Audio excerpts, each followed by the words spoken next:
എല്ലാവർക്കും ഡ്രാമ റിവ്യൂവിലെ പുതിയൊരു എപ്പിസോഡിലേക്ക് സ്വാഗതം. ഇന്നൊരു തായ് BL ഡ്രാമയുടെ റിവ്യൂ ആണ് ഞാൻ ചെയ്യുന്നത്. ഇവനാണെങ്കിൽ ഒരു കാർ ആക്സിഡൻറ്റ് കാരണം ഇവൻ്റെ പാസ്റ്റ് ലൈഫിൽ എന്തൊക്കെയാണ് സംഭവിച്ചത് അതൊക്കെ അവൻ മറന്നു പോകുന്നുണ്ട്. ഇവൻ്റെ ബോയ് ഫ്രണ്ടിൻ്റെ കൂടെയാണ് ഇവൻ താമസിക്കുന്നത്. പക്ഷേ അവൻ്റെ കഴിഞ്ഞകാല ഓർമ്മകളൊന്നും അവനില്ല. ഈ കാർ ആക്സിഡൻറ്റ് മുമ്പ് ഇവർക്കിടയിൽ ബ്രേക്കപ്പ് ഒക്കെ സംഭവിച്ചിട്ടുണ്ടായിരുന്നു. പക്ഷെ അതൊന്നും അവന് ഓർമ്മയില്ല.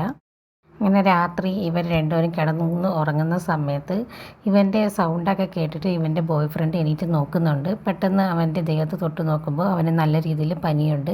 അവൻ പെട്ടെന്ന് പോയി ഒരു നനഞ്ഞ ടവലൊക്കെ എടുത്തുകൊണ്ട് വന്ന് അവൻ്റെ ദേഹം മൊത്തം തുടച്ചു കൊടുക്കുകയാണ്.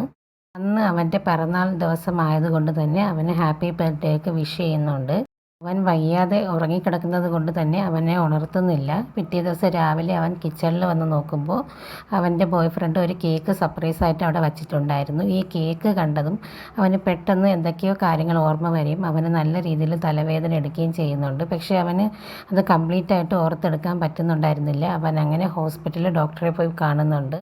അപ്പോൾ ഡോക്ടർ ടെസ്റ്റൊക്കെ ചെയ്തതിന് ശേഷം പറയണം അവൻ്റെ റിപ്പോർട്ടിലൊന്നും ഒരു പ്രശ്നവുമില്ല, ഇത് ന്യൂറോളജിക്കൽ പരമായിട്ടുള്ള പ്രോബ്ലമാണ്.